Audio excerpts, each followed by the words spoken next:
저는 배재대 교목실장 이성덕 목사입니다. 참 많은 일로 바쁘실 텐데 우리 배재대학교에서 개최되는 제39회 전대선대에 참석하신 여러분들 정말 진심으로 환영하고 축복합니다.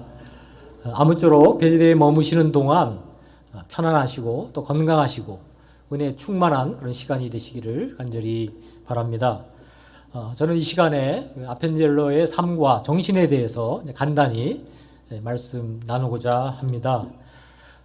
아펜젤러 선교사님은 물론 우리 배재학당을 창립하신 분이고 또 최초의 감리교 상주 선교사님이시기도 하지만 이번 전대선대의 주제인 부르심에 합당한 삶의 가장 모범적인 한 사례가 아닐까, 그래서 여러분과 함께 이야기를 나누고 싶습니다.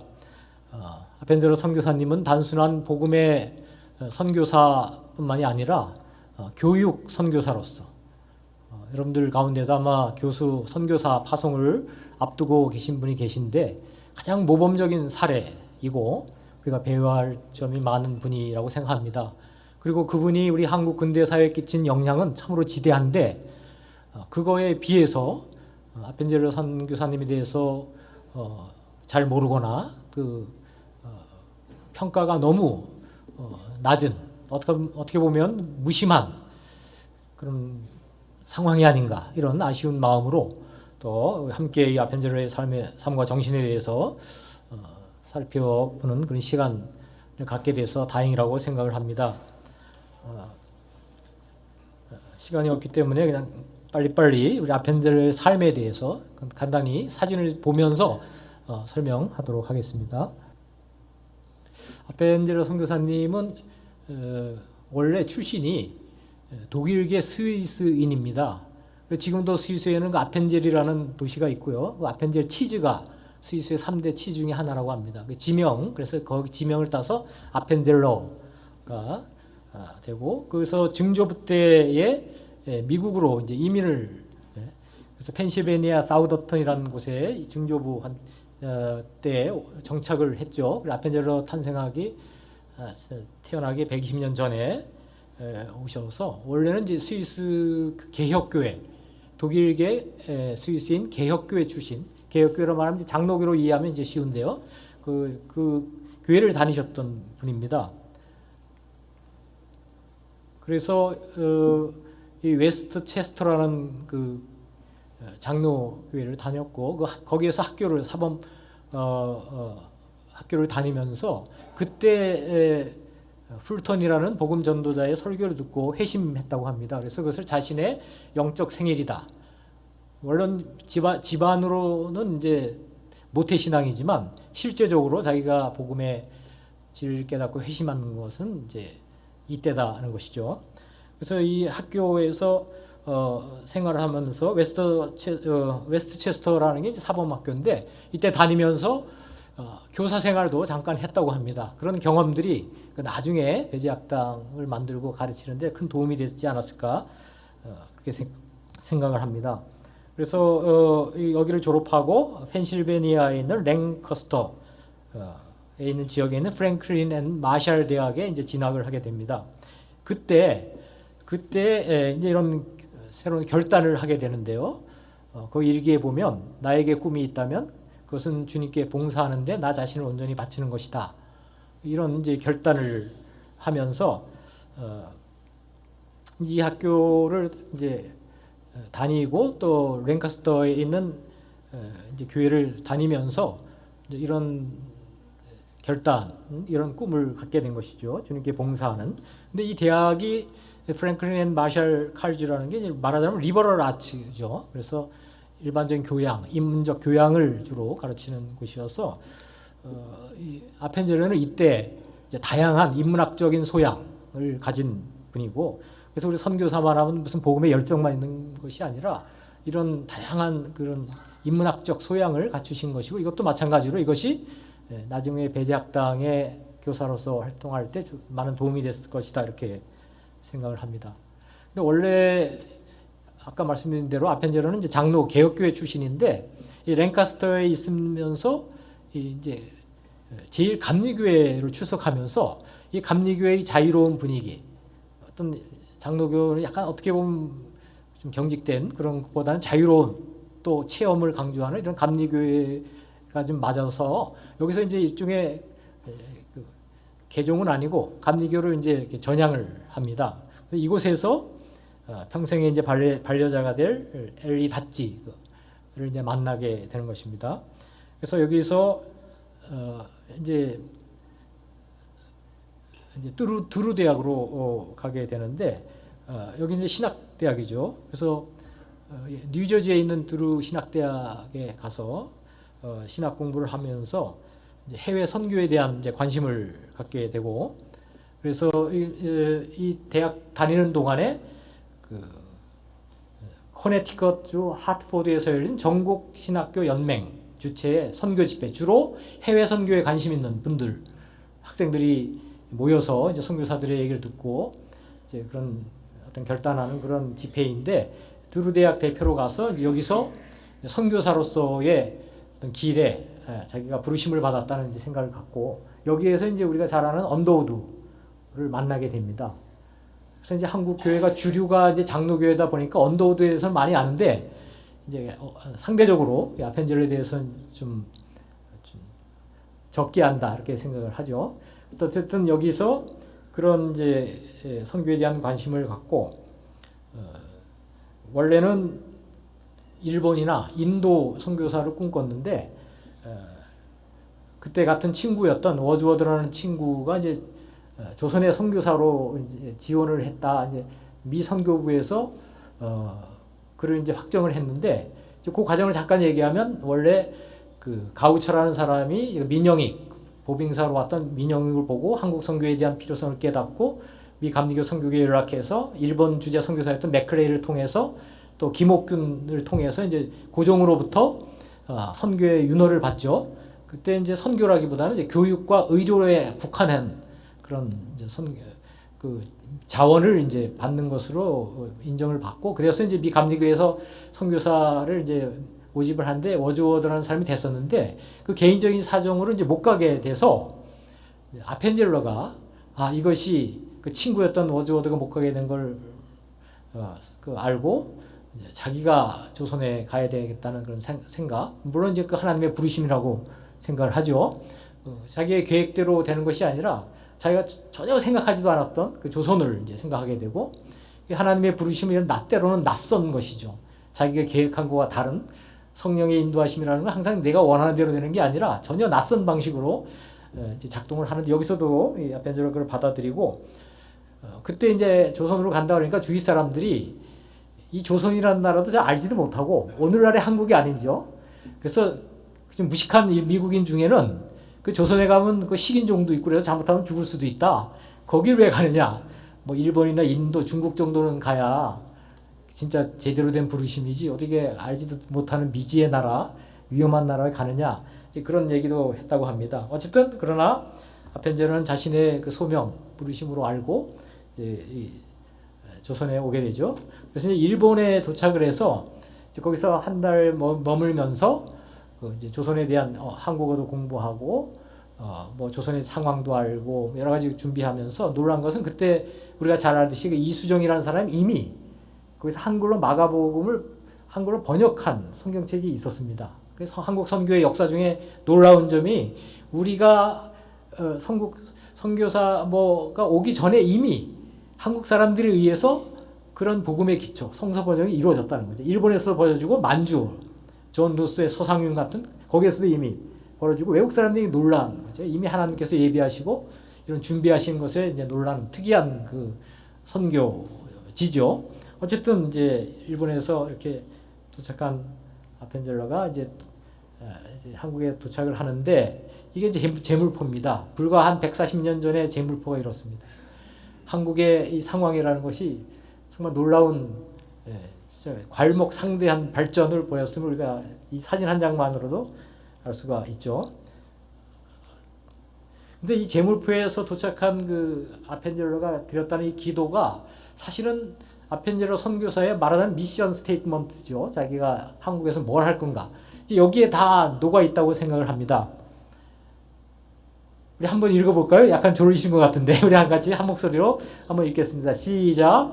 오늘 사망의 빗장을 산산히 깨뜨리고 부활하신 주께서 이 나라 백성들이 얽매여 있는 굴레를 끊으사 그들에게 하나님의 자녀가 누리는 빛과 자유를 허락하게 하소서.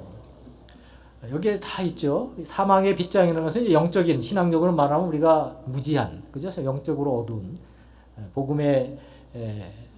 복음을 접하지 못한 그런 영적인 상태를 말할 수도 있겠고, 그 다음에 굴레를 끊어서 하는 것은 그 당시 우리가 아는 봉건사회, 봉건적 질서, 억압과 착취와 그 비인권과 자유를 몰던 그 억압된 상황에서 그걸 굴레를 끊는 자유와 해방을 가져오는 것이고, 빛과 자유는 마치 복음, 진리, 교육, 이런 것을 허락해달라는 얘기죠. 여기에 그 미션이 다 있다고 생각을 합니다.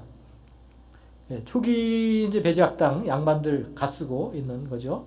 그 아펜젤로 목사님은 그 뒤에 이제 서 계신데 잘 안 보이는데 거기 계십니다. 어쨌든 이렇게 했고, 그 다음에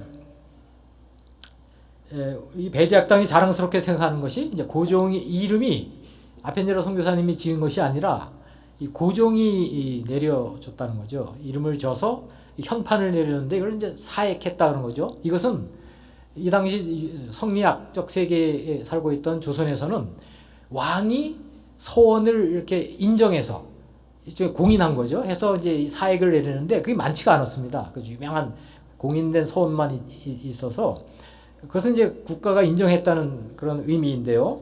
이 배제란 뜻은 한문을 아시겠지만 이제 인재를 양성한다, 배양영재 이런 뜻인데, 영어로는 A School for Raising Useful Men 이런데 유용한. 근데 물론 고종이 생각하는 그 인재상하고 아펜젤로가 생각하는 인재상은 다르죠. 아펜젤로의 기본적인 이제 복음적 인재죠. 복음으로 충만한 하나님 나라의 가치와 비전으로 살아가는, 또 이 땅을 그런 가치와 질서로 바꾸려는 그 유능한 사람을 이제 얘기하는데, 어쨌든 배제학당이라는 걸 함으로써 이것은 굉장히 놀라운 의미가 있는 것입니다.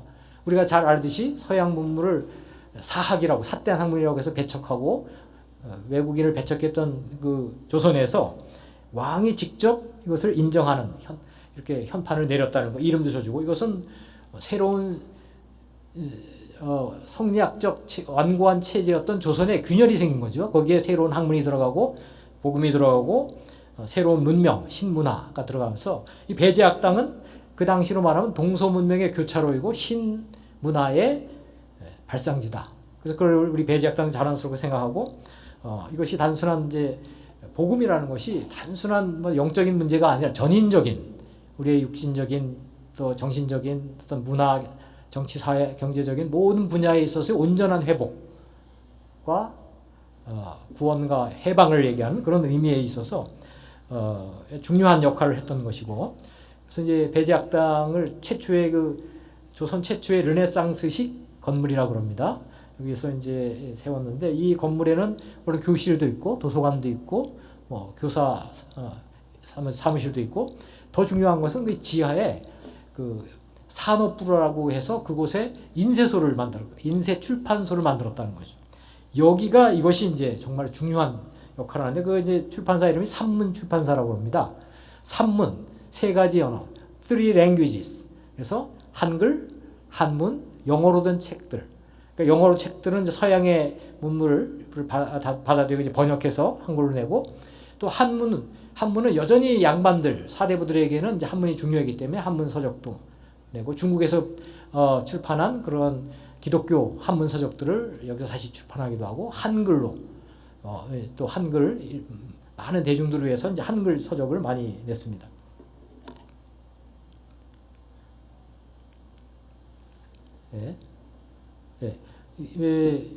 정동제일감리교회 지금 있죠. 문화재교회인데 이제 아펜젤로 목사님이 세우시고 여기에 이제 사역을 하셨던 곳이고, 그래서 이제 아펜젤로는 이제 교육적인 측면에서도 다룰 수 있고 선교적인 또 교회 측면에서도 다룰 수가 있는데, 이번에 초점은 이제 교육에 두고 또 한국 문화 변화에 두고 이제 말씀을 드리겠습니다. 이제 첫 번째 중요한 일 중에 하나가 성서 번역과 한글 창달이라는 것이죠. 사실 한글은 아녀자의 언어라고 해서 한국 사람들이 스스로 이제 천대하고 무시했던 것입니다. 적어도 양반 사대부는 한문을 써야지. 마치 중세 교양인들이 라틴어를 썼듯이 그런 상황에서 아펜젤런이 한글의 아주 아름다움, 또 한글의 그 과학성을 발견하고 한국인들이 미처 깨닫지 못했던 한글의 중요성을 깨닫고 발굴하고 이걸 창달시킨 분입니다. 그 대표적인 신약성경. 물론 아펜젤러 혼자 한 건 아니지만 여기에 관여해서 번역위원회 관여해서 이걸 했는데 사실 성서 번역이라는 것은 단순한 하나의 경전, 기독교의 입장이 아니라 한국 문화에 있어서 굉장히 중요한 전환점이 되는 것입니다. 한글을 재발견하고 한국의 문법을 체계를 세우고 무엇보다 한글로 된 작품들을 만듦으로써 사실은 국문학계에서도 이 성서 번역이야말로 한국 국문학의 시작이라고 그렇게 말을 하고 있습니다.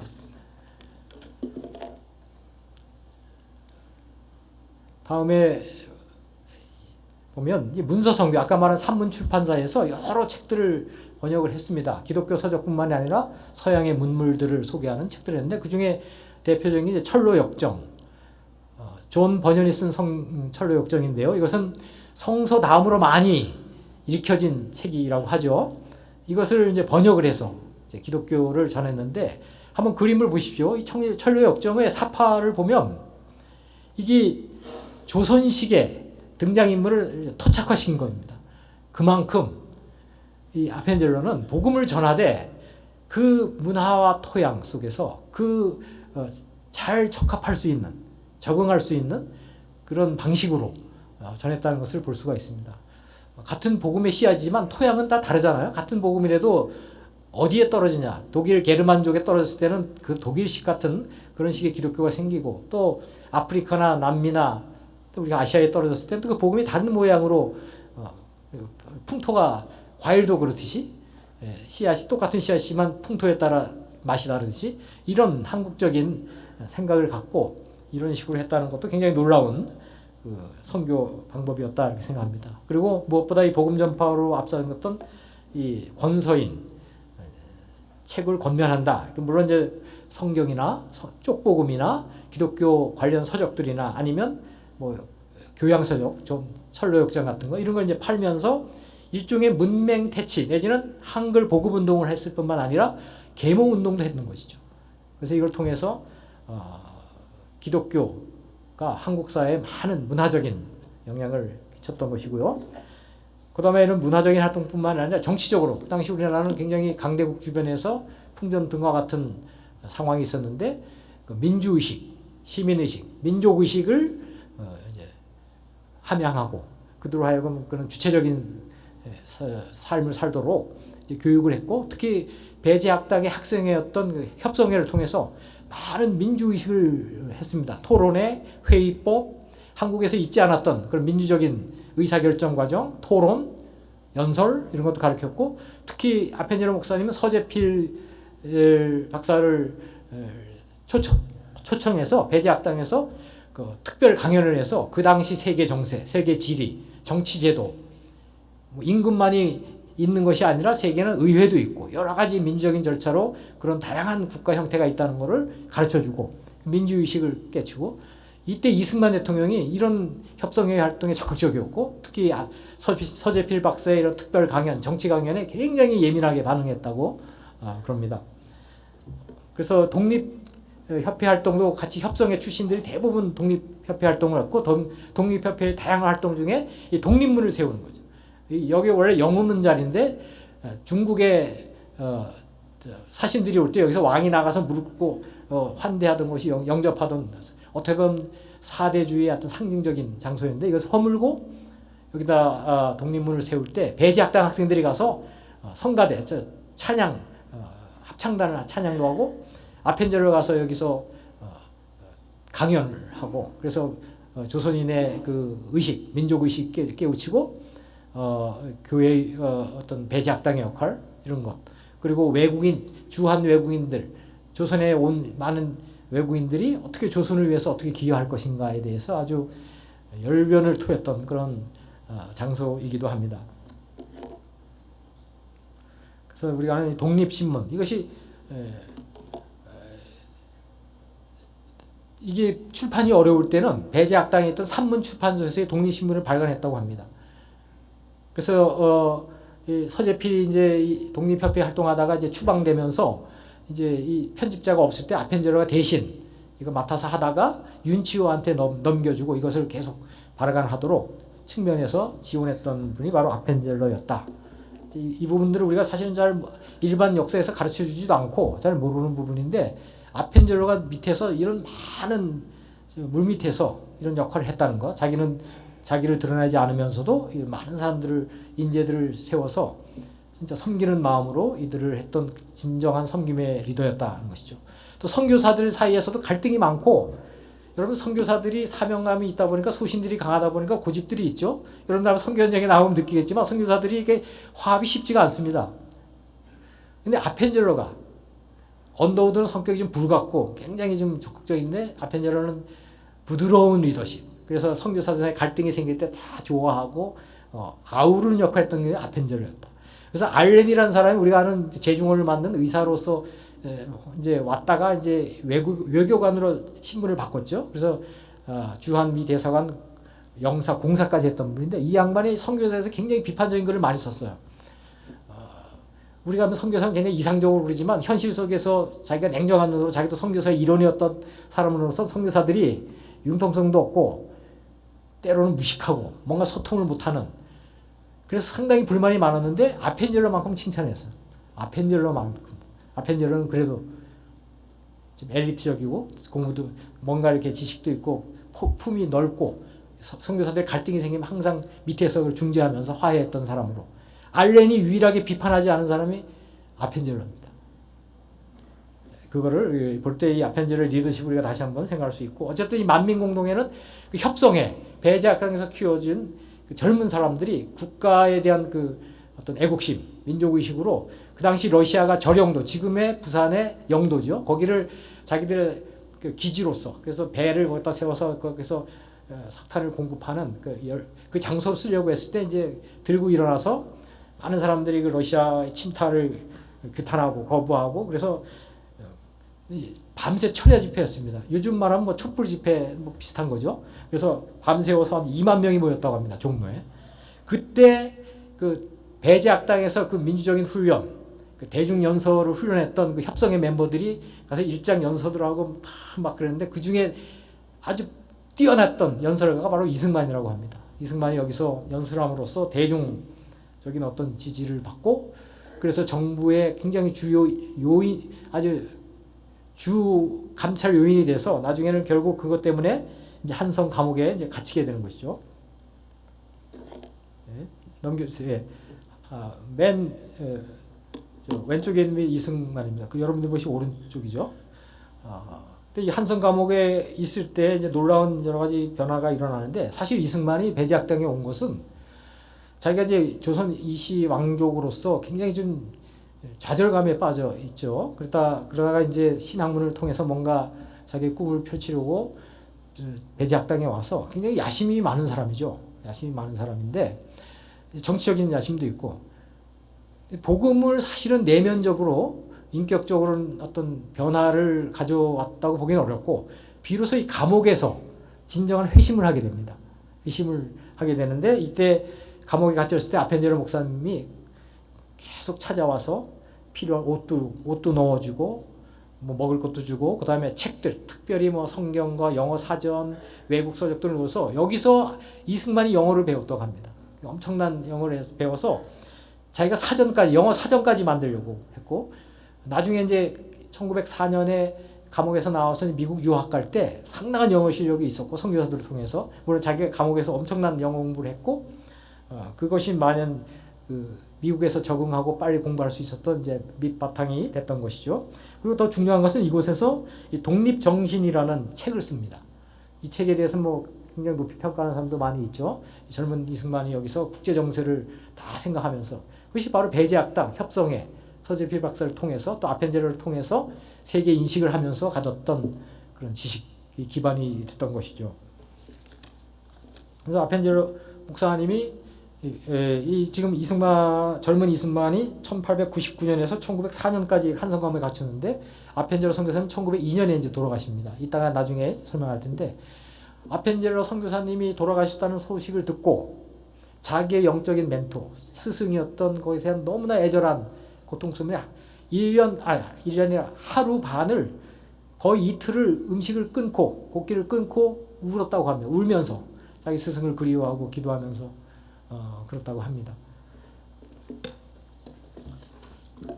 이렇게 간단히 삶을 보고요. 이제 이 아펜젤러 정신과 배제 약간 교훈에 대해서 말씀드리고자 합니다. 왼쪽은 지금도 정동에 가면 있죠. 이제 아펜젤러 기념 박물관이고요. 오른쪽은 우리 오늘 여기 여러분이 계신 아펜젤러 기념관입니다. 그 앞에 동상이 있고 그 밑에 이제 돌에 새겨져 있습니다. 잘 안 보이시죠? 글씨가 다음 넘겨주세요. 그래서 이걸 씁니다. 이것이 크고자 하거든 남을 섬기라. 욕이 되자 당이 인력. 이것이 우리 배제학당 아펜젤러 선교사님이 세운 배제 정신이고 아펜젤러 정신이고 교육 철학입니다. 이것을 왜 아펜젤러 목사님이 그 많은 좋은 교훈들이 있음에도 불구하고 이걸 썼느냐? 여러분들 보통 대학들의 그 교훈을 보면 뭐 진리, 자유, 뭐 여러 가지 많이 있죠. 그런데 이게 아주 어떻게 보면 심플하면서도 큰 울림이 있는 그런 교훈이라고 저는 생각을 합니다. 크고 작아도 남을 섬기라. 이것을 정하게 된 배경을 이제 역사학자들이 찾아서 이제 얘기를 하는데 원래 배제학당은 배척을 받고 특히 서양 사람들에 대한 거부감이 많았는데 이제 배제학당이 조금 알려지면서 사람들이 모이고 그 중에 또 양반들도 왔다는 거예요. 그래서 아펜젤러 목사님이 신기해서 아니 어떻게 이게 오게 됐냐? 그래서 물어봤더니 이런 말을 했다는 거예요. 이제 영어를 배워야지 대세다. 영어를 배워서 뭔가 출세해서 이제 새로운 자기 입신양명 내지는 그 당시 선비들의 궁극적인 목적은 관리가 되는 거잖아요. 그래서 사대 관리로서 뭔가 지배하고 뭔가 군림하는 그런 그 동기인 거죠. 그 당시는 너무나 자연스러운 엘리트적인 사고죠. 관리가 돼서 군림하고 지배하는 가문의 명예를 세우는. 그래서 아펜젤러 목사님이 우리 배제학당은 그런 가치관, 그런 교육 철학에 기초하는 것이 아니고 지금 조선의 문제는 바로 이런 봉건적 질서, 그 양반 사대부들의 그 허위의식과 그 권위와 군림하고 억압하고 착취하는 이런 의식을 바꿔야 이 나라에 희망이 있겠다. 이것이 바로 우리 배제학당의 교육 목표가 되어야 되겠다 해서 세운 것이 이제 크고 작아도 남을 섬기라는데 이것은 우리가 잘 알듯이 성경에 있는 말씀입니다. 마태복음 20장 25절에서 28절 우리 다시 한번 우리 잠을 깨우기 위해서 한 번 더 읽겠습니다. 시작. 이방인의 집권자들이 그들의 임으로 주관하고 그 고관들이 그들에게 권세를 부릴 줄을 너희가 알거니와 너희 중에는 그렇지 않아야 하나니 너희 중에 누구든지 크고자 하는 자는 너희를 섬기는 자가 되고 너희 중에 누구든지 으뜸이 되고자 하는 자는 너희의 종이 되어야 하리라. 인자가 온 것은 섬김을 받으려 함이 아니라 섬기려 하고 자기 목숨을 많은 사람의 대속물로 주려 함이니라. 이 말씀 여기서 따온 게 이제 크고 작아도 남을 섬기란데 이것이 현실감이 있습니까? 사람들이 공부 열심히 하고 뭔가 열심히 노력하는 건 뭐야? 소위 힘을 얻기 위해서 뭔가 여기 아까처럼 자기가 힘을 얻어서 남을 자기의 뜻을 남에게 관철시키고 권력이죠. 또 고관에 대해서 권세를 부리는 거. 이것을 위해서 사람들이 사실 어떻게 보면 공부도 하고 열심히 노력도 하는데 이것은 이방의 집권자들이 그런다는 거예요. 그래서 많은 사람들이 사실 그거를 지향을 하죠. 그러나 너희는 그렇지 않아야 한다는 거예요. 예수님의 가르침이시고 삶의 태도이시죠. 크고 작은 남을 섬기라. 이것은 사실은 현실과 좀 유리된 특히 한국 사회 스카이캐슬 갑질 문화로 대변되는 한국 사회는 참 정반대의 가치관입니다. 물질 만능, 성공지상주의, 꽁 잡는 게 매다, 불공정한 능력주의, 그에 따른 특권주의. 내가 누군 줄 알아? 이 정도 됐으니까 내가 누리는 거 억울하면 출세해. 뭐 이런 논리가 갑질 문화로 잡고 오늘의 소위 지도자라는 사람들의 모습이 정말 이 예수님의 가르침, 아펜젤러의 가르침은 정반대인 것을 아는데 역설적으로 그렇기 때문에 가장 필요한 교육 철학과 리더십이 바로 이런 섬김의 리더십이 아닌가. 근데 이것은 굉장한 어떤 신앙적인 바탕 내지는 인격적 수양이 없이는 안 되는 리더십인 거죠. 예수님처럼 정말로 크고자 하느냐? 큰 자는 오히려 자기의 뜻을 관찰하거나 지배하거나 권력욕을 누리는 것이 아니라 섬기는 자여야 된다. 이것은 큰 자와 작은 자의 개념을 근본적으로 전복시키는 그런 것이고, 이런 것을 갖기 위해서는 정말 신앙적인 차원에서는 우리가 정말 하나님의 값없는 은혜를 받은 사람이고, 우리가 하나님의 은혜 안에서 정말 모든 것으로부터 자유로운, 모든 것으로부터 자유롭지만 그 자유를 내 욕심대로 하는 것이 아니라 섬기는 것으로 쓸 수 있는 그 신앙적인 토대. 무엇보다도 내가 갖고 있는 능력, 지위, 권력, 부, 이것은 나에게 잠시 맡겨준 하나님의 위임된 것들이고, 그것은 내가 살아있는 동안 또 지위에 있는 동안 관리해야 될 청직이라는 의식이 없이는 사실은 행하기 어려운 리더십입니다. 그래서 이것이 어떻게 보면 아펜젤러가 이런 것을 제시했다는 것은 굉장히 선구적이고 여전히 유효한 우리 시대 가장 기독교적인 리더십이 아닌가 생각합니다. 그래서 요즘에 여러 리더십의 유형이 많은데 그 섬김의 리더십이라는 것이 이제 많은 사람들에게 이제 관심을 받은 적이 있죠. 여기서 뭐 섬김의 리더십을 자세히 강의할 수는 없고 그냥 핵심만 얘기하면, 그린 리프라는 사람이 이제 섬김의 리더십을 주창을 했는데, 누구든지 어떤 집단에서 많은 사람을 리드하고자 한다면 먼저 그들을 섬겨야 한다. 리더가 되기 위해서는 서번트가 되어야 한다는 거죠. 이게 역설적인 것이고, 또 이러기 위해서는 이런 가치관의 전환이 있어야 되는데, 섬김을 통해 신뢰를 구축하는 것이야말로 조직을 이끌어가는 원동력이다. 섬김의 리더십은 개인의 내면에서 시작된다. 리더는 행위에 앞서 스스로 어떤 존재인가를 물어야 한다. 대개 리더하면 자기에 대해서는 자기 성찰 없이 남을 어떻게 조정하고 관리하고 통제하고 선동하고 자기의 뜻대로 이걸 활용하고 이용할 건가, 사람을 대상화하고 수단화하고 도구화하는 그런 기술을 보통 생각하죠.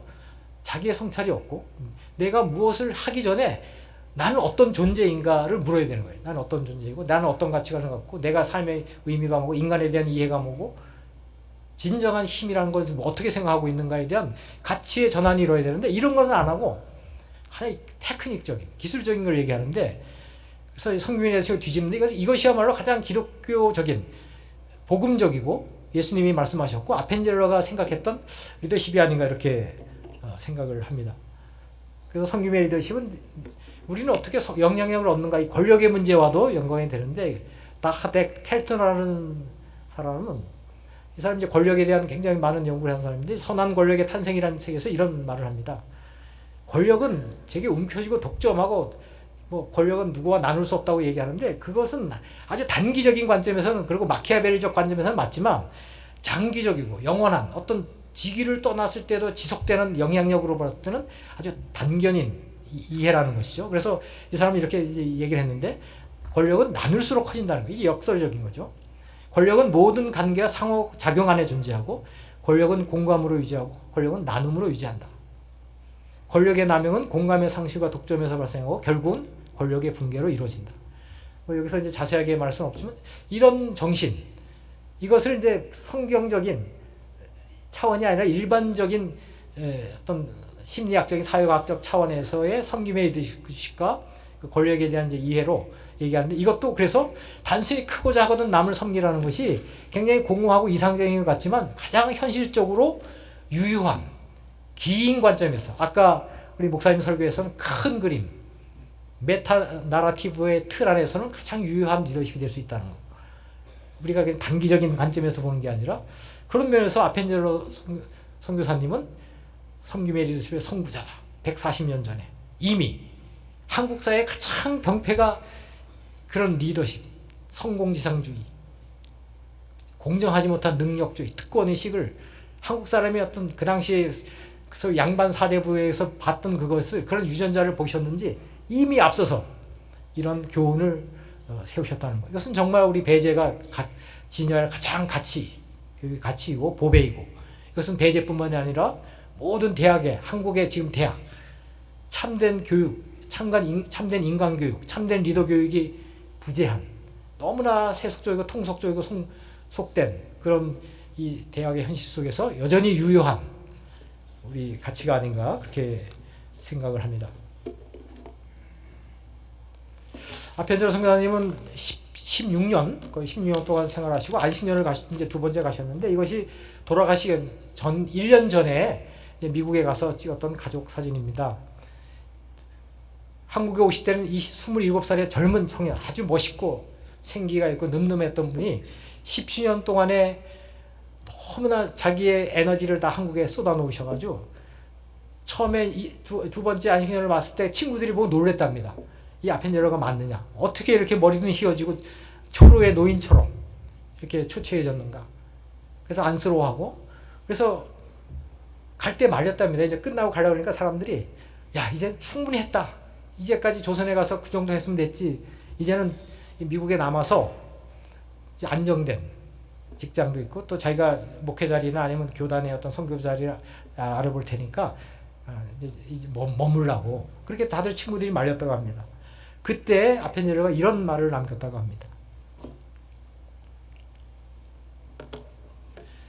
미국이라고 해서 조선보다 하늘나라에 더 가까운 것은 아니네. 나는 나의 도움이 필요한 조선으로 가야 하네.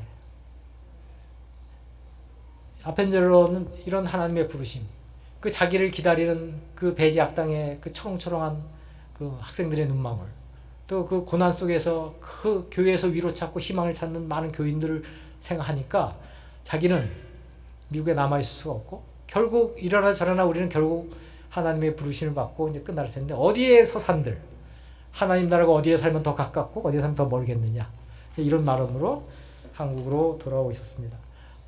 돌아오신 후에 이제 자기가 했던 남겨진 일들 다시 하면서, 그 중에 하나가 중요했던 것이 성서 번역, 온전한 성서 번역을 하는 것이 사명이어서 이제 성서 번역을 위해서 목포에서 열리는 성서 번역자 회의에 가다가, 그때 갈 때 이제 자기의 조사였던 조한규라는 사람과 정신여고 교장이 부탁했던, 그래서 목포에 있는 그 학생을 데려다 주라고 해서 그 학생을 데리고 이제 배에 타서 이제 갑니다. 그때 탔던 배가 지금 요 배라고 합니다. 증기선, 일본 내에서 이제 운행했던 증기선인데, 이 배를 타고 가시다가 밤에 이제 선상 충돌이 일어나서 이제 배가 이제 침몰을 하게 되죠.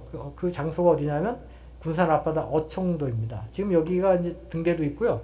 여기 가서 이제 그 기념석도 세워놓고 아펜젤러를 기념하는 그렇게 돼 있는데, 요 앞바다에서 이제 안개가 자욱해서 밤에 이제 배가 충돌을 했는데, 사실은 아펜젤러 목사님은 외국인으로서 이제 1등선에 타서 바로 갑판으로 나와서 구조하러 온 배로 이제 넘어갈 수가 있었습니다. 그 생존자가 보울비라는 사람인데 이제 그걸 기록한 거예요. 근데 돌아보니까 아펜젤러가 자기는 따라 나온 줄 알았더니 같은 1등선에 타고 실에 있던, 안 나와서 보니까 이제 누군가를 찾으러 갑판 밑으로 내려가고 있다는 겁니다. 바로 그게 이제 조사였던 조한규, 그 다음에 정신여고 학생을 구하기 위해서 들어갔다가 배가 이제 침몰되는 바람에 이제 수장이 되신 것입니다. 이거를 보면서 또 다른 장면을 우리가 떠올리게 되죠. 2014년에 있었던 세월호. 그때 사람들이 참 보기에도 민망하고 좀 사람들이 붕괴했던 게, 선장이 살아남기 위해서 아주 그 팬티바람으로 막 나와서 막 그 하는 모습이 이제 클로즈업 된 적이 있는데, 배를 책임져야 할 선장이 자기만 살겠다고 나오는 거. 근데 우리가 사실은 어떻게 보면 좀 비난을 할 수 있지만, 어떻게 보면 인간의 본능이죠. 생존 본능. 자기가 죽게 되면 자기부터 살려고 하는 게 인간의 본능이고, 그 책임감이 없고, 그리고 거기에 대해서 비난할 수 있겠지만, 사람이 위기에 닥쳤을 때 가장 자기 먼저 생각하는 것이 인지상정인 것이죠. 근데 아펜젤러는 어떻게 그렇게 자기의 어떻게 보면 부하, 자기 조수 같은 사람, 그 다음에 학생을 위해서 갈 수 있었을까? 그것은 하루아침에 되는 것은 아니고, 저는 어떤 모든 것이 행동으로 이어지고 되기 위해서는 체화되어야 된다. 머릿속으로 아는 거는 그냥 머릿속으로 끝나고, 말로 하는 건 말로 끝날 가능성이 많은데, 이것이 내려와서 나의 행동 양식으로 체화되는 거는 정말 많은 평상시에 훈련이 있고, 뇌의 회로를 바꿔야 되는 일이고, 내가 의식하기 전에 몸이 알아야 되는 그런 경지까지 가야 이루어지는 것이죠.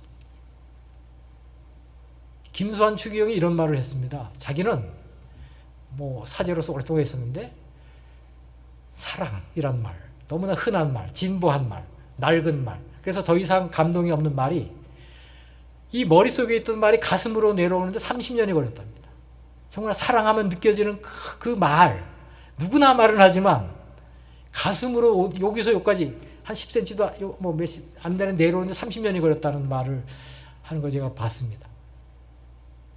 마음으로 내려오고, 마음에 내려올 뿐만 아니라 손발로 내려오기까지는 얼마나 많은 시간이 필요하고, 그 삶 속에서 매 순간마다 한 번 결단하는 건 쉬운 거죠. 선교 집회 가서 부흥해서 은혜 받았다 하는 건 쉽지만, 그것이 지속적으로 나의 의식을 바꾸고, 가치관을 바꾸고, 행동 양식을 바꾸고, 무의식적으로 위기가 왔을 때 뛰어드는, 옛날에 일본에서 지하철에 뛰어드는 그 무슨 유학생 있죠? 이 이름인데, 보통은 본능적으로 거부하는 거예요. 두렵죠. 그 학생이 평상시 위기에 닥쳤을 때 자기 안위를 생각하지 않고 뛰어든다는 거. 사마리아 사람이 강도 맞는 사람을 보고, 저 사람이 나를 박해했던 사람이고 나를 상대하는 그동안에 억울한 거, 그게 싹 없어지고, 그 고통의 현장 앞에서 모든 판단 중지, 가치관, 이제까지 생각하고 그대로 갈 수 있다는 것은 그만큼 그 마음에 그 고통과 아픔이 체화되고, 아픈 자가 아픈 자를 알고 고통당한 자가 고통당한을 이해하는 그 삶 속에 있었다는 것이죠. 그래서 아펜젤러는 크고 작아도 남을 섬기라는 것을 단지 구호로, 그냥 어떻게 우리가 대학 무슨 국가 사업 달 때 보고서 때 그냥 잔뜩 쓰는 그런 수사적인 그런 교육 철학 언어가 아니라 정말 체화됐던 것. 그러니까 그 순간에 그게 행동으로 나오는 것이죠. 사실 우리가 기독교인들이 세상으로부터 신뢰를 얻지 못하는 것이 가장 큰 이유가 말과 행동이 따로 노는 거죠. 말 못하는 기독교인 없고, 말은 그럴싸한데 행동을 보면 좀 실천적 무신론이라는 거죠. 말은 하나님을 믿는데 행동을 보면 무신론자예요. 이게 더 큰 문제예요. 어떤 인식적, 의식적 무신론자보다도 더 무서운 게 실천적 무신론자. 그거는 실제로 자기가 믿고 말하는 바를 스스로 부정하는 거기 때문에, 가장 예수님을 믿는다고 하면서도 가장 예수님의 방해물이 되는 게 바로 실천적 무신론자다. 저는 그렇게 생각을 합니다. 그렇죠. 교수선교회가 여러분들이 대학에서 영향력을 발휘하려면, 물론 교수선교회 열심히 하고 다 해줬지만 학과에서, 학교 전체에서 인정을 받아야 돼요. 역시 기독교인 교수님이 다르다. 교수선교에서는 열심히 기도하고 하는데 대학 현실 상황에서 보면 힘든 일 안 하고 빠지려고 그러고, 영광만 취하려고 그러고, 저 사람 기독교인 맞아? 그러면 선교회는 사실은 아무리 많이 모여도 그냥 우리들만의 리그가 되지 영향력은 별로 없는 것입니다. 너무 저한테 해당하는 말을 그렇게 얘기해 봤습니다. 어쨌든 이런 것이 중요할 텐데, 아펜젤러는 그런 면에서 모범 삶으로, 단순한 가르침, 입의 가르침이 아니라 삶의 가르침으로 보여줬던 분이다, 이렇게 생각합니다. 그분이 지금 양화진의 묘소가 있는데요, 사실은 가묘입니다. 가묘. 배가 침몰할 때 시신을 찾지 못했습니다. 어떻게 보면 이 아펜젤러다운 죽음이죠. 이 땅에 자신의 흔적을 남겨서 많은 사람들이 자기를 추모하고 뭔가 자기의 영광을 세우고, 그래서 자기 후손 대대로 그냥 소유권을 주장하고 그 영광을 받는, 그게 아니라 이 땅에 내 몸을 둘 곳이 없다. 육신조차도. 그래서 정말 여기는 이제 가묘고 무덤은 비어 있습니다. 이것이야말로 정말 아펜젤러가 남김없이 자신을 버려 나눔과 섬김의 상징적 장소다, 저는 그렇게 생각을 하고, 실제로 이 후손들이 그 아들, 딸이 그 아버지의 유지를 받기 위해서 한국에 선교소를 합니다. 그 맏딸이었던 앨리스 아펜젤러, 우리가 스크램프턴 대부인이 이화학당을 만들고 그랬지만, 실제로 오늘날의 이화여대 부지를 사고 모금해서 이제 이화여대를 만든, 실질적으로 오늘날의 이화여대를 만든 것은 앨리스 아펜젤러입니다. 사실은 그 영향이 더 크고 기여가 더 큰 겁니다. 그리고 그 아들도 다치 아펜젤러도 와서 배지학당을 세우고, 해방 후에 한국의 그 군정 시기에 막 대한민국을 세울 때 많은 공헌을 했던 분인데 미국으로 가서 소유권을 주장하지 않았습니다.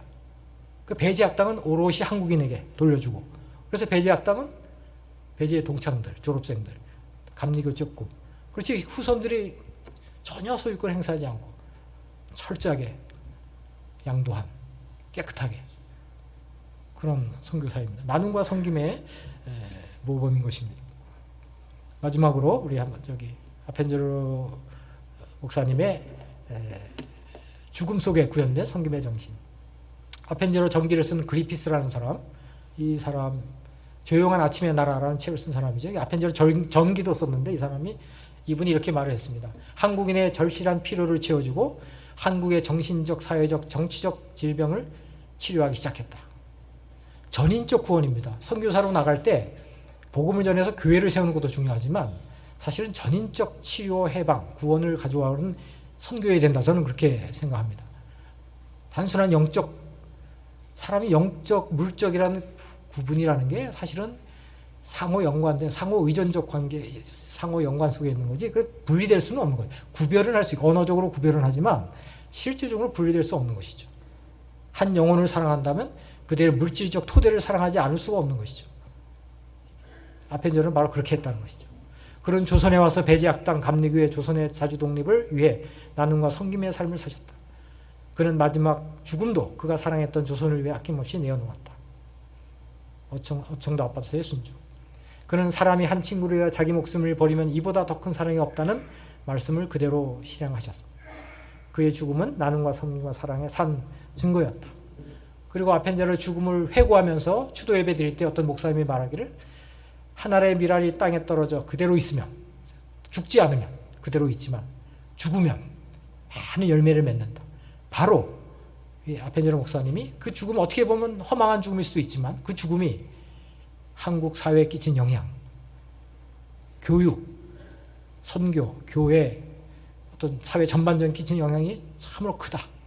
근데 우리는 아펜젤로 목사님에 대해서 사실은 너무나 잘 모르고 무관심했고, 또 세속 역사들은 되도록이면 기독교 영향을 감하기 위해서 아펜젤로가 근대 초기 조선에 끼쳤던 정말 많은 영향에 대해서 사실 교과서에 거의 나오지 않는 이 현실 속에서 여러 기독 교수님들께서 이왕 우리 배제대학에 오셨으니까, 아펜젤로 기념관에 계시니까 아펜젤로에 대해서 다시 한번 생각하시고 이것을 또 선교 현장에 좀 이렇게 반영하는, 그래서 그 뜻을 이어가는 귀한 교수님이 되셨으면 감사하겠습니다.